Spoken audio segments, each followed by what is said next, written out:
السلام عليكم ورحمة الله وبركاته. حياكم الله مشاهدي قناة كركوك الفضائية، وأهلا وسهلا بكم إلى حلقة جديدة من برنامج بصراحة معي أنا عمار صالحي.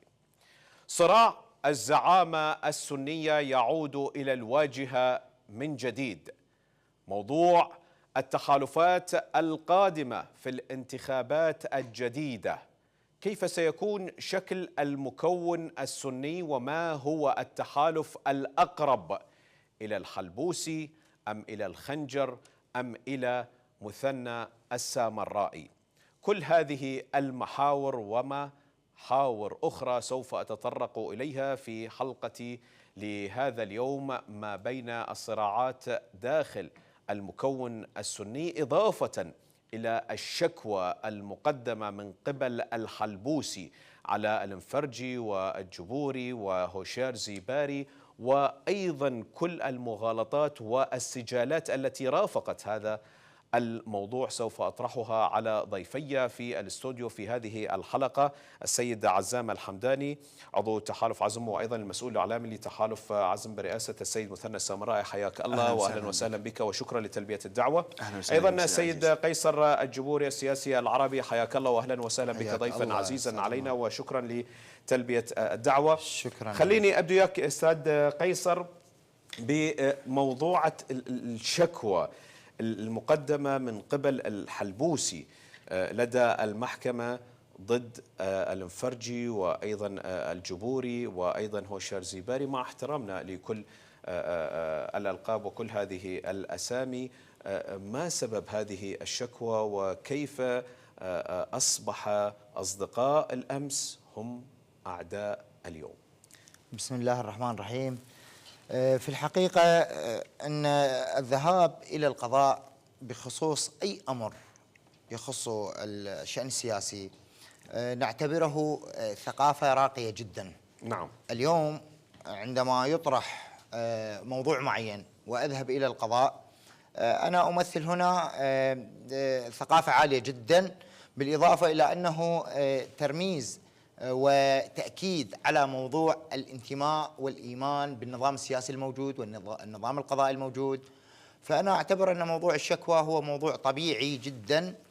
السيد الحلبوسي عندما رأى أن شخصيات تحاول خلط الأوراق وإرباك المشهد السياسي، بعد ملاحظة هذه الشخصيات وجود نوع من الاستقرار الأمني الداخلي والاستقرار السياسي، وبصراحة أن موضوع زيارة السيد الحلبوسي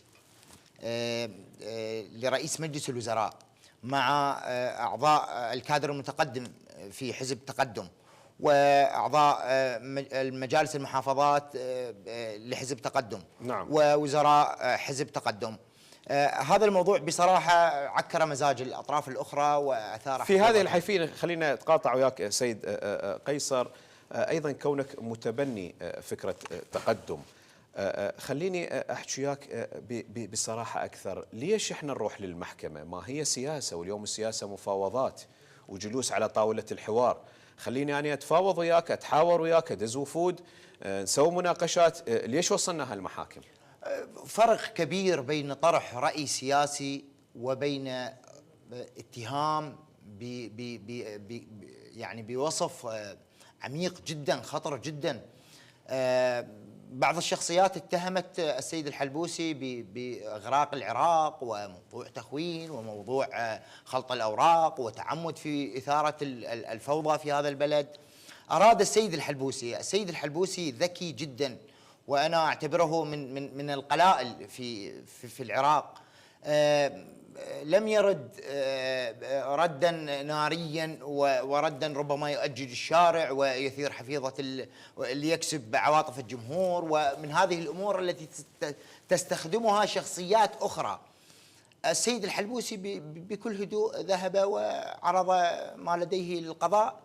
فالموضوع كان ليس طرح رأي سياسي، يعني طرحوا رأي سياسي والسيد الحلبوسي ذهب بل هو كان موضوع تخوين وتشكيك بالوطنية. نعم. خليني أشوف رأي سيد عزام. سيد عزام، تحالف عزم برئاسة السيد مثنى السامرائي ايديولوجيه هذا التحالف.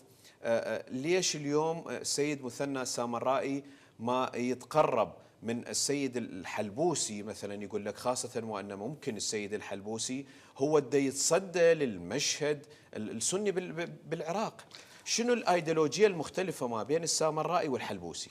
يعني بدء تحية طيبة لك ولمشاهدي قناتكم الكريمة، حياك وأيضا شكر الله. موصول لضيفك العزيز. شكرا جزيلا.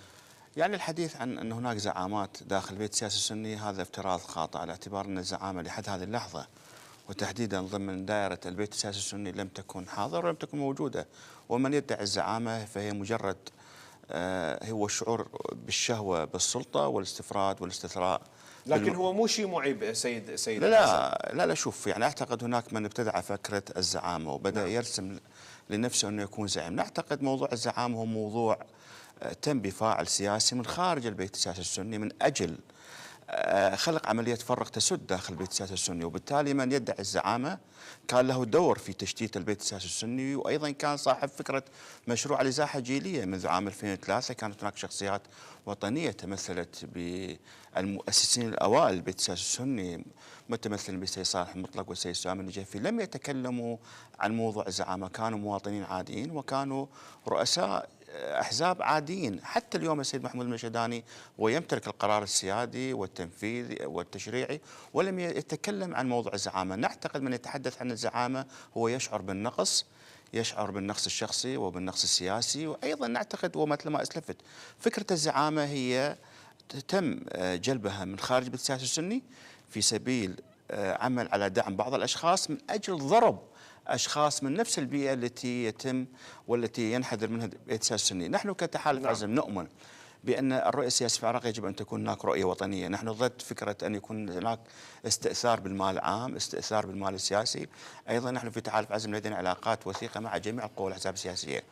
أما القوى والأحزاب السياسية التي ترأسها بعض الشخصيات والتي تم إقصائهم من العمل الوظيفي على مستوى منصب رئاسة البرلمان لتهم وبقرار قضائي على اعتبار أن هناك كانت جريمة تزوير ارتكبت من قبل رئيس البرلمان السابق، وبالتالي القرار القضائي عمل على إقصاء رئيس البرلمان السابق. أيضا نحن في تعالب نتخوف أن نعمل مع مثل تلك الشخصيات على اعتبار أن من يحكم عليه بالتزوير قد يكون عنصر غير مرغوب فيه وأيضا غير محل الثقة في المعادلة السياسية. اليوم نحن نبحث عن رؤية وطنية عادلة. في هذه الحيثية ما أنت تقول ممكن أنا أتخوف وياه، ما هو من ضمن إدارة الدولة أو مجلس إدارة الدولة اللي يشكل الحكومة العراقية، ما هو يجلس مع السيد السوداني، يجلس مع رئيس الوزراء، مع رئيس الجمهورية، ما هو اليوم يتحرك ما بين رؤساء الكتل. ليش اكو تحفظ من تحالف عزم تجاه شخصية اليوم؟ لا شوف، يعني هو ماكو تحفظ، يعني حتى وإن كان هناك تحفظ فالتحفظ قام على أساس معطيات موجبة. نحن مثل ما أسلفت نحن ضد فكرة أن يكون هناك حزب سياسي يعمل على إقصاء الآخرين، ضد حزب سياسي يعمل على الاستفراد بالقرار السياسي. نعتقد الشخصيات التي تم ذكرها من جنابكم الكريم انطيني مثال شلون استشعرتوا بأنه هو يريد يتفرد بالقرار السياسي السني أو هو اللي يتصدى للمناصب السنية؟ يعني الحديث أنه ممثل للبيت السني وأنه يمثل البيت السياسي السني، نعتقد هذه نظرية خاطئة، وبالتالي أيضا هذه النظرية قائمة على أساس أنه يسعى أن يتسيد على الآخرين. جميع المحافظات السنية تحديدا لديها قرار سياسي، جميع القوى والأحزاب السياسية أيضا لديها قرار سياسي. نعتقد الشخصية التي تتحدث عنه لديه مشاكل في المنطقة التي ينتمي إليه، وبالتالي نحن ضد فكرة أن يأتي شخص ويتفرد ويستبد في استعمال وفي التعسف في واجبات الوظيفة على مستوى منصب رئاسة البرلمان، وبالتالي العمل على أن يكون هو الرئيس وهو المتنفذ. نعتقد هذه النظرية خاطئة. أعتقد هناك فاعل سياسي تم عمل على خلق مثل تلك الشخصيات الوهمية داخل البيت السياسي السني من أجل ضرب بها الخصوم التي ممكن يعتبرون خصوم للطرف الآخر من خارج البيت السياسي السني. نعم أستاذ قيصر، هناك من افتعل فكرة الزعامة لدى داخل المكون السني لكي يشتت المكون السني كما ذكر السيد عزام، وتحالف عزم اليوم بالضد مع فكرة الزعامة وهذه المفردة التي ليس لها داعي. ونحن نكون بعيدين أو لا نتقرب أو لا نتحالف مع شخصية متهمة بالتزوير، وأيضا قد تم عزله وإقصائه من منصب رئاسة البرلمان؟ بصراحة يعني مفردة الزعامة ليست مفردة معيبة ولها مرادفات أخرى. الطرح يكون بصراحة يجب أن يكون الطرح منطقي. الزعامة إما أن تكون زعامة سياسية أو زعامة عشائرية، نتفق على ذلك. نعم. بالنسبة للزعامة السياسية، الزعامة السياسية السيد الحلبوسي هو رئيس كتلة برلمانية، أكبر كتلة برلمانية في البرلمان. نعم. لديه أعضاء برلمان، وهو رئيس لحزب الزعامة تمنح من خلال المجتمع. المجتمع اليوم ممكن أن ينصب شيخ العشيرة وينصب المسؤول وينصب طبعا الشعب هو مصدر القوة التي يمتلكها السيد الحلبوسي. ما هو يقول لك سيد عزام أيضا هو عنده مشاكل بالقاعدة نعم الجماهيرية جاي. في منطقته. قياس الخصوم.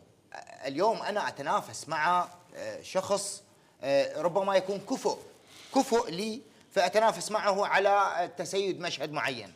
اليوم لا يمكن قياس وطنية السيد الحلبوسي والعصر الذهبي الذي قاد به البرلمان في فترة توليه منصب رئاسة البرلمان، عصر ذهبي. أهم القوانين شرعت في ذلك الوقت. بالإضافة إلى ذلك أستاذ عمار، أنا ما قطعتك أستاذ عزام. نعم. بس خلي أتمم لك. نعم. الفكرة اللي يملك أكبر كتلة برلمانية. المنصب الذي فقده السيد الحلبوسي لم يقدم ولم يؤخر في شعبية السيد الحلبوسي. السيد الحلبوسي اليوم لديه أعضاء مجلس محافظة ولديه كتلة برلمانية في تزايد، وكثير من الأشخاص المهمين بصراحة الذين كانوا مع الشخصيات التي تتهم السيد الحلبوسي اليوم هم جاءوا ودخلوا في الحزب الذي يرأسه السيد الحلبوسي. هناك أكثر من شخصية بصراحة مؤثرة في المجتمع على مستوى العراق، أحزاب انبثقت من ضمن حزب تقدم. هذا كله يؤشر على أن الشخص الذي لنعتبر موضوع قالت السيد الحلبوسي كما يدعي الأخ عزام القضاء العراقي. هذا القضاء العراقي، ونحن نعرف أن القضاء العراقي في كثير من القضايا يتخذ قرارات ربما نحن لم نقتنع بها. ما هو نفس القضاء اللي انت التجأت الى على مود الشكوى. حكمة السيد الحلبوسي، حكمة السيد الحلبوسي في تقبل فكرة ابعاده عن المنصب حفاظا على البيت السني كان في منتهى الإيثار. أضف إلى ذلك الشخصيات التي تتهم اليوم السيد الحلبوسي ما هي شخصيات إلى اليوم حضرتك ممكن تجري سيرش في مواقع التواصل الاجتماعي واليوتيوب وغيرها، شخصيات لديها من الكوارث كانت في يوم من الأيام تتهم الجيش العراقي بألفاظ وتخوض في مواضيع أخرى وتساند عناصر مسلحة. القضاء وجاءت خلي لي 100 خط جوا هاي المفردة، جاءت بمصالحة وطنية. تعرف المصالحة الوطنية بمثابة عفو عام عن شخصيات كانت تعيش في خارج المحيط السياسي، وجاءت اليوم هذه الشخصيات تتهم رمز كبير يرأس حزب كبير يقود المشهد السني شئنا أم أبينا. نعم. خلينا نشوف رأي أستاذ عزام في حيثية مهمة. تحالف اليوم عزم برئاسة السامرائي اليوم ممكن يشهد تقارب. تعرف احنا مع كل انتخابات او مع قرب كل انتخابات نشهد حملة تسقيط وتكون منافسة شرسة، لكن بعد الانتخابات واثناء المفاوضات الامور تكون غير شكل. ممكن من ضمن اجندات تحالف عزم ان يدخل بقائمة واحدة مع الحلبوسي، قد يكون حتى بتدخلات خارجية، وخاصة احنا نعرف بأنه بعد المفاوضات راح تكون اكو مناصب، وبالمناصب راح تكون هناك كثير من التنازلات. يعني من المستبعد جدا أن ندخل في تحالف مع الحلبوسي على اعتبار مثل ما أسلفت نظرة الشارع اليوم تختلف. نحن نؤمن بأن الرأي العام العراقي هو من يقرر طبيعة ذلك التحالف. نحن بالضد من الدخول بأي مشروع سياسي مشبوه. أما فيما يتعلق بموضوع المؤامرات الخارجية، نحن لا نتلقى أي تعليمات خارجية، في حين هناك أطراف سياسية استطاعت أن تحظى بمنصب رئاسة البرلمان بدعم خارجي وبدعم إقليمي ودولي، ومعروف هناك شهادات. فيما يتعلق بموضوع المنجزات، السيد حلبوسي لم يقدم أي منجز للبيت السياسي السني. السيد حلبوسي كان رئيس البرلمان لدورة ونصف ولم يكن قادر على تمرير قانون العفو العام. السيد حلبوسي لم يكن قادر على إرجاع نازح واحد، لم يكن قادر على إطلاق سراح مغيب واحد. حزب تقدم هو حزب سلطة، المال السياسي والولاءات هي كانت ما تتحكم. السيد حلبوسي متهم بتسليم كركوك للقرار السياسي الكردي بعدما كانت كركوك بيد محافظ عربي ينتمي للبيت السياسي السني، وبالتالي لا يوجد منجز يحسب للسيد محمد الحلبوسي. نعتقد أنه يبحث عن السلطة ويبحث عن منافع شخصية أكثر مما يبحث عن المنافع التي تتعلق ببيئة والمكون الذي ينتمي هذا فيما يخص الحلبوسي، وسوف نرجع على قضية كركوك في يم أستاذ قيصر. لكن انطيني منجزات عزم، انطيني منجزات السامرائي. اليوم الحلبوسي ثارت عليه كل هذا السلبيات أو المؤشرات. شنو اللي سواه عزم للمكون، خدمة للمكون؟ احنا أول شيء احنا ما نتكلم عن منجزات بقدر ما نتكلم، نحن نؤمن أن هناك مشروع وطني، هناك حرية تعبير داخل تحالف عزم فيما يتعلق بالموضوع الإرضاء.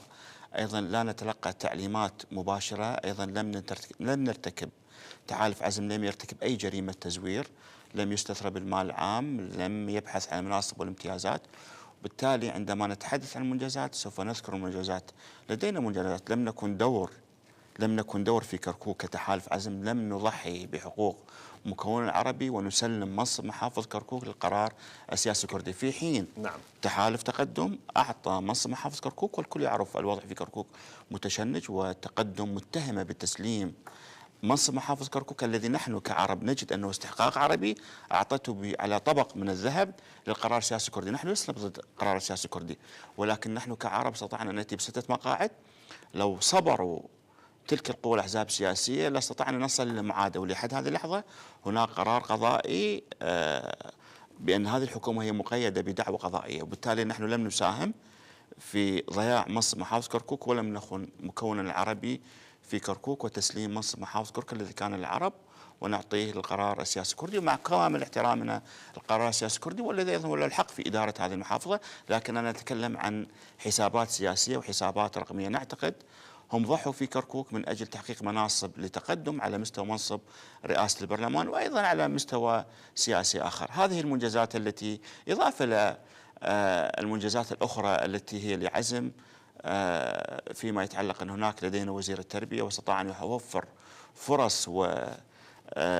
فرص وظيفية لكثير من المحاضرين على مستوى العراق في كركوك وفي عموم المحافظات، إضافة لمنجزات أخرى على مستوى القرار الوطني، على مستوى القرار المحلي، وكثير من القرارات السياسية. نعم. خلينا نشوف استاذ قيصر شنو ردك فيما يخص كركوك يعني تحديدا، وايضا ضياع منصب المحافظ بسبب حزب تقدم. الواقع يفرض نفسه أستاذ. عندما تذهب إلى المحافظات التي يكون فيها تقدم ترى الازدهار وترى الشوارع وترى الخدمات وترى أمور تسر الناظرين. أين المصانع؟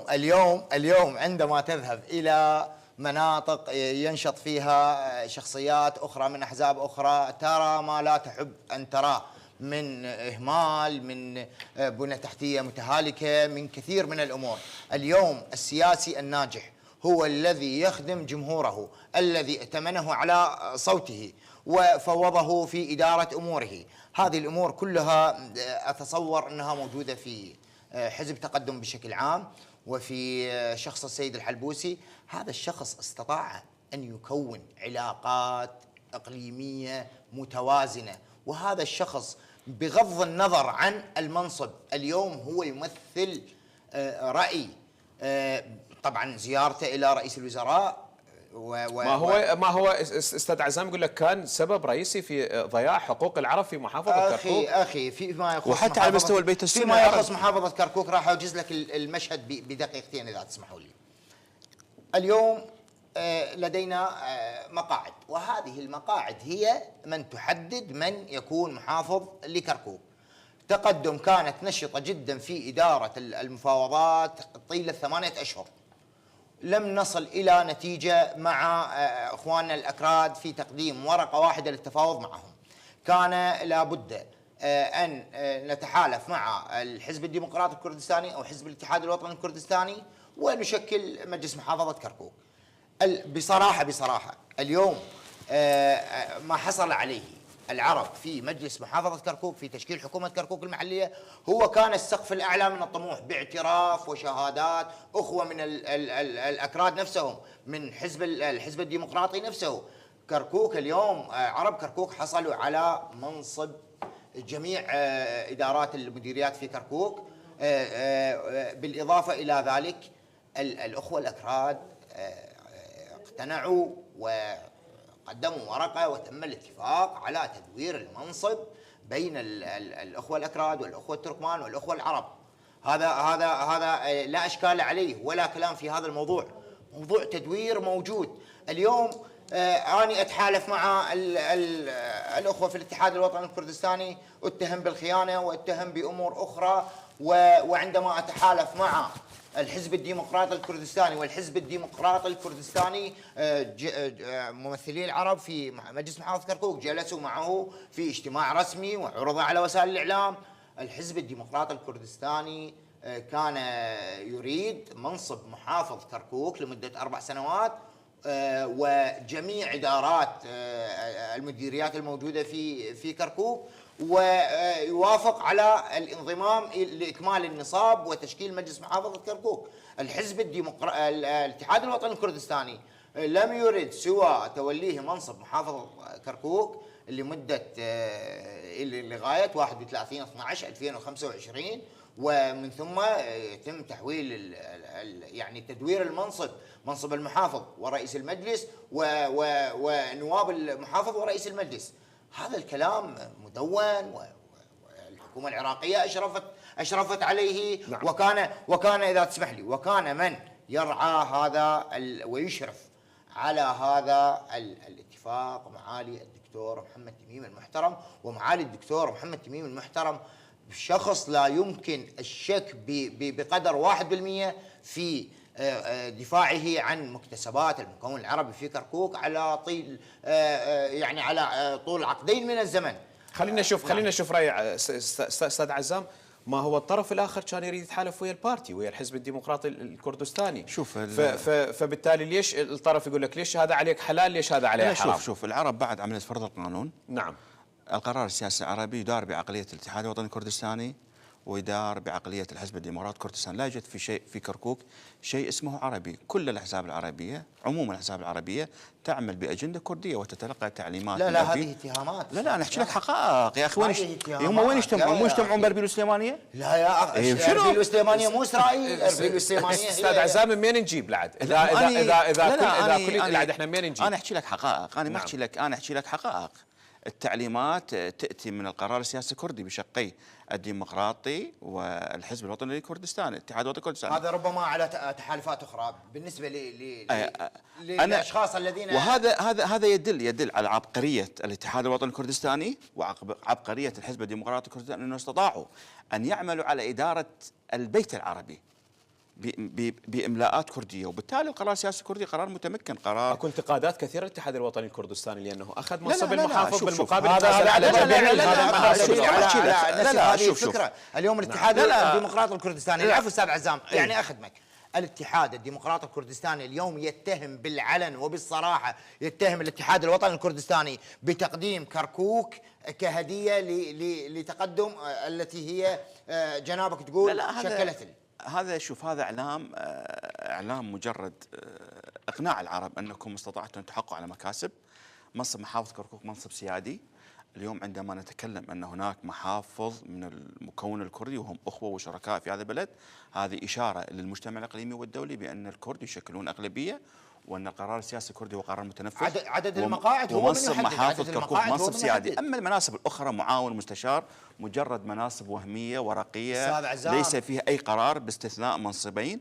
وبالتالي القرار السياسي الكردي عندما ضحى بتلك المناصب الوهميه هو استطاع ان ياتي على قلب وعقل محافظ كركوك القلب والعقل تكمن في منصب محافظ كركوك. منصب محافظ كركوك منصب سيادي. استطاع الكرد أن يعملوا على إيصال رسالة للشارع الكردي بأن كركوك أصبحت تدار نعم. بمحافظ هل هناك كردي. تخوف اليوم أمام يعني المجتمع الإقليمي والدولي والمحلي كركوك تدار عن طريق محافظ كردي، وهذا يثبت نظرية بأن الكرد هم يشكلون أغلبية، وأن الكرد هم أصحاب قرار في هذه المحافظة.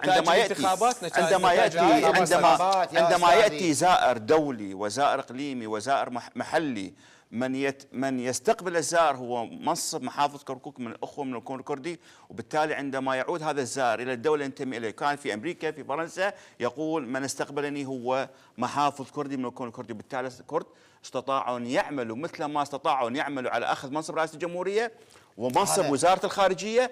الكرد بارعين في التفاوض، أما العرب فهم يتلقون تعليمات من القرار السياسي الكردي، وأنا أثمن القرار السياسي. هذا الكلام لا ينسحب علينا أصلا. يعني أنا أستغرب من طرح أنه هذا كلام الشارع، هذا كلام الشارع أخي، كلام الشارع. العرب هم يتهمون القرار السياسي عرب نباع كركوك. اليوم المحافظ، أنا من هذا المنبر أتحدى محافظ في العراق كله أن يقوم بإصدار قرار واحد. مجلس المحافظة غير موافق على هذا القرار. منصب تنفيذي، من يشرع هم أعضاء مجلس المحافظة، من يشرع القرارات أعضاء مجلس المحافظة، والمحافظ أداة تنفيذ في لما يشرعه المجلس. اليوم نحن في على أرض الواقع عضو عربي واحد إذا لم يقتنع بأي قرار يأتي من المحافظ أو من أي مكان آخر، عضو عربي واحد إذا لم يقم بالتصويت على أي قرار المحافظ لا يمكن له أن يكسر كلام المجلس. اليوم لدينا مجلس محافظة، هذا مجلس المحافظة هو يصوت على القرارات، والشخص المحافظ المحترم هو أداة تنفيذ. الموضوع ليس موضوع زيارة وليس موضوع الأخوة الأكراد. نعم. أرادوا منصب محافظ كركوك لأن كان لديهم انتخابات في إقليم كردستان، وأرادوا أن يشحنوا همم الشارع، وأرادوا أن يقولوا يصلوا رسالة إلى جمهورهم أن استطعنا أن نأخذ منصب محافظ كركوك.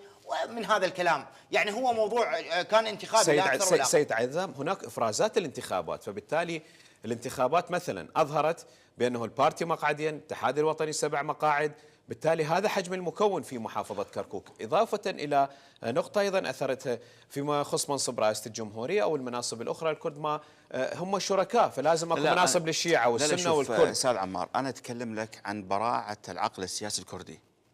أنا أتكلم عن الخصم السياسي للبيت العربي، هو خصم سياسي متمكن، لا يساوم على قضيته، لا يساوم على مصالح شخصية.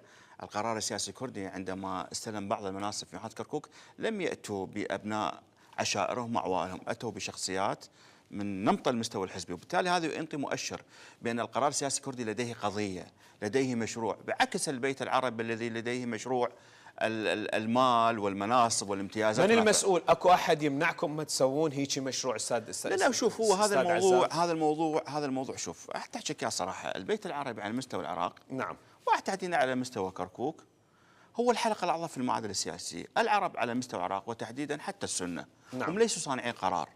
العرب على مستوى العراق السنه عندما نعبر كركوك يدارون بعقليه القرار السياسي الشيعي ويدارون بعقلية القرار السياسي الكردي. صناع القرار في العراق هم اثنين، القرار السياسي الشيعي والقرار السياسي الكردي، هم صناع القرار. أما البيت العربي السياسي السني هو يتلقى التعليمات على مستوى بغداد، يتلقى التعليمات من القرار السياسي الشيعي ويعطونه منصب رئاسة البرلمان، يعطوك، هذا الموضوع واضح. وعلى مستوى المناطق الشمالية فالعرب هم يخضعون لإملاءات القرار السياسي الكردي، وبالتالي هم حلقة أضعف. أسباب الضعف كثيرة. العرب منذ عام 2003 البعض منهم كان يحني للنظام السابق، البعض منهم كان ضد الدولة، البعض منهم كان يتهم بالقاعدة، البعض كان يتهم بداعش، البعض لم يشارك في عملية تأسيس لنظام سياسي قبل 2003. أيضا القوة والأحزاب السياسية التي أتت على العراق بعد عام 2003 كانت تنظر البيت العربي السني والعربي أنه غير مرغوب فيه بالمعادلة السياسية. نعتقد غياب البيت العربي بالمعادلة السياسية هو من أنتج هذا البيت الضعيف الهش. أما آن الأوان للملمة البيت السني. أنتم اليوم مسؤولين، أحد المسؤولين، أحد أركان البيت السني اليوم تحالف عزم، اليوم تحالف تقدم، اليوم التحالفات الأخرى، ليش ما تلملمون هذه والله الشتات ويكون هناك رأي واحد؟ احنا اليوم كتحالف، بالتالي احنا داخلين على انتخابات. احنا اليوم كتحالف عزم نجحنا في العمل على التمرير او السعي لتمرير بعض القوانين. السيد محمود المشهداني اليوم هو قريب من كل قوى الاحزاب السياسيه ومرشح فضاء وطني، وعملنا على دعم السيد محمود المشهداني. لم ناتي بمرشح في حين والسيد محمود المشهداني هو مرشح عزم رسميا يعني، لكن يعني قبل بداياتها، لكن بعدين خرج، لكن هو قريب من عزم وايضا قريب من كل قوى الاحزاب السياسيه. يعني ما عندكم تحفظ على المشهداني؟ لا بالعكس، احنا عملنا على جلب المشهداني. احنا نعم. نشعر ان السيد محمود المشهداني هو من الخط الاول من الشخصيات الوطنيه، هم من البنات كيف الاوائل. وافق عليه الحلبوسي؟ لا الحلبوسي ما وافق عليه، الحلبوسي ما كان له دور في دعم السيد محمود لكن المشهداني. هو رسميا هو مرشح تقدم. لا هو رسميا مرشح الكتله الاكبر. لا بس عليك ابو، خل احكي لك سالفه. عدد النواب 329 مقعد. نعم. خوش حكي. نعم. السنه يمتلكون 75 مقعد. نعم. خوش حكي. النصف زائد واحد هو 166. نعم. الأخوة الشيعة يمتلكون 200 مقعد، والاتحاد الوطني الكردستاني يمتلك 30 مقعد. واضح. والحزب واضح. الديمقراطي يمتلك 40 أو 50 مقعد أعتقد. لا 30. نعم. والاتحاد الوطني الكردستاني يمتلك 20 والديمقراطي 30.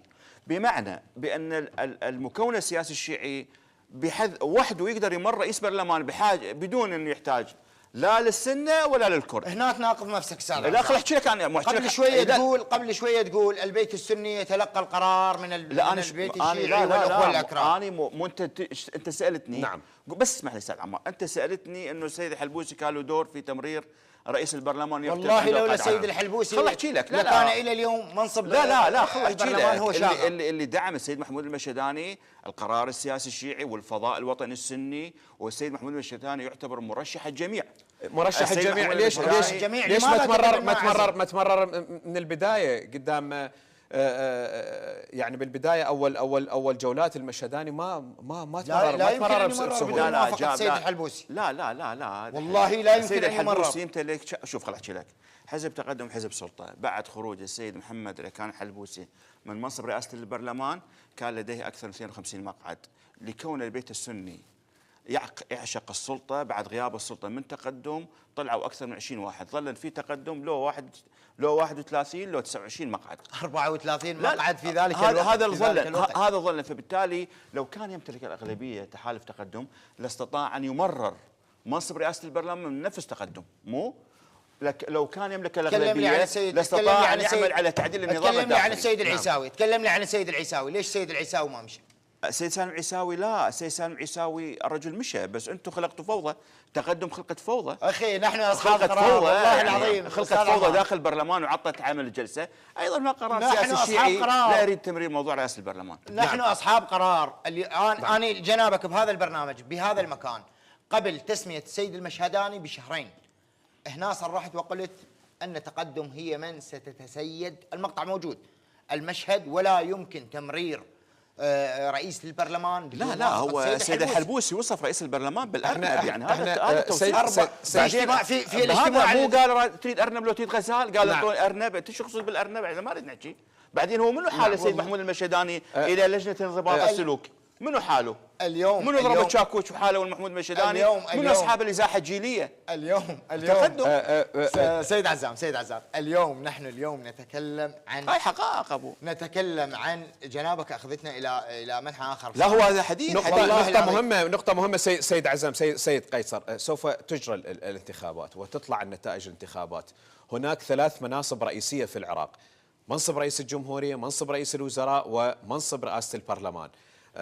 بالتالي الكتلة التي تفوز داخل مكونها بعدد البرلماني الأكثر هي من تأخذ هذه. هذا الحديث مو صحيح. القرار الإقليمي والدولي والفاعل السياسي الذي هو صانع القرار هو من يتحكم. السيد الكاظمي ما كان عنده ولا مقعد، السيد العبادي كان عنده مقعدين. مرشح تسوية أخي. نفس الحلبوسي في عام 2018 كان عنده 11 مقعد و12 مقعد. والسنة والشيعة وبالأحرى القرار السياسي الشيعي والقرار الدولي هم ما خلوه رئيس برلمان، في حين هو ما كان يمتلك هذا تسليم من جنابك. ما كان يمتلك اغلبيه. لكن حتى انتخابات مجالس المحافظات الاخيره الحلبوسي جاب الاول على كل القوائم السنيه. طبعا رئيس برلمان اخي هو طلع بعد اتهامه للتزوير وخروجه من رئاسه البرلمان. قرابتي خل احكي لك. اليوم انت لما تطلع بطريق تاخذ وياك مونه تزود بكل، فيمشيك شهر. الرجل طلع من رئاسه البرلمان، ورا خروجه بعد قرار قضائي بفصل وانهاء واقصائه من بجريمه التزوير، جت الانتخابات وهو قوي متمكن، يعني بعد ما صار له 6 اشهر طالع من رئاسه البرلمان، فطبعا يمتلك التاثير والنفوذ اللي استثمره من خلال منصب رئاسه البرلمان. فطبعا هو قوي. هذا بس اعتراف انت من قل لي جنابك، هذا اعتراف من بس جنابك، اعتراف من جنابك بان السيد الحلبوسي بالمنصب او من غير المنصب هو شخص مؤثر. لا هو استفاد من المنصب. انتظر هو المفاجأة في الانتخابات لا القادمة، خل انتظر أحكي- المفاجأة في خل- الانتخابات خل- القادمة. استاذ قيصر خل احكيك سالفه. البيت السياسي السني يعشق السلطه، من يمتلك السلطه يكون صاحب قرار، هاي حقيقه. السيد حلبوسي مع كل احترام تقديره هو الرجال لما كان رئيس برلمان استطاع ان يستثمر هذا المنصب وان يستاثر بهذا المنصب، وبالتالي استطاع ان يولد قرار سياسي. اذا هو لديه من الحنكه والحبكه لاداره نعم الاداره. نعم. لا شوفوا شنو الحنكه، لا هو ما شنو الحنكه؟ الحنكه انه اليوم البيت السياسي السني هو كلهم في داخل محافظته هم كارهين. اليوم السيد حلبوسي عنده علاقات سيئه مع الديمقراطي، عنده علاقات سيئه مع بعض القرارات السياسيه الشيعيه، عموم البيت لوطنيه. لا نعم. احنا نقطه لازم لا ماكو وطنيه، لا تفضل لانه عندي الديمقراطي حليفي. السيد الحلبوسي في فتره من الفترات تتذكرون جنابكم فتره التحالف الثلاثي في تشكيل الحكومه، نعم. كان الديمقراطي نعم. والاخوه الشيعه والاخوه السنه. نعم.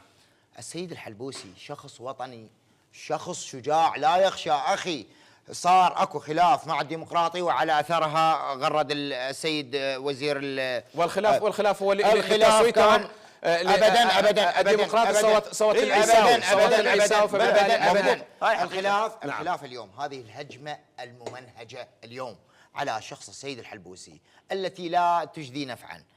السيد الحلبوسي أشر على موضوع خطير وقال أن إقليم كردستان زود بمدافع هجومية ليست دفاعية يصل مداها إلى ما خارج الإقليم قبل فترة من الزمن. نعم.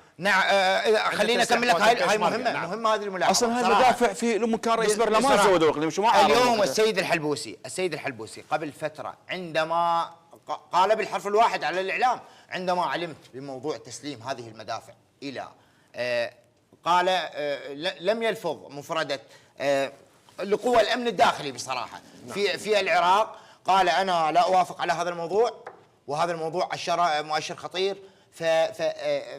هناك مغازلة بين عزم وبين الديمقراط الكردستاني فيما يخص هذا الموضوع. بس اوضح. لا خل احكي لك سالفه اول. شوف خل احكي لك موضوع الديمقراطي وتسليحهم بالمدافع. هذا لما كان رئيس البرلمان هذا العقد تم في علمه. هذا العقد هو خل احكي لك الموضوع موضوع حكومي. موضوع عندما كان السيد هوشار زيباري خل اكمل لك وما عارضنا علاقات طيبه. بعدين الديمقراطي كان لهم دور في السياسه. يا اخي هذا في وقت ما كان السيد هوشار زيباري على مصدر القرار ابرم عقد على تسليح قوى الامن. بس اتمم لك ثانيه واحده. ابرم عقد حتى لا تلتصق بالسيد الحلبوسي في فترته.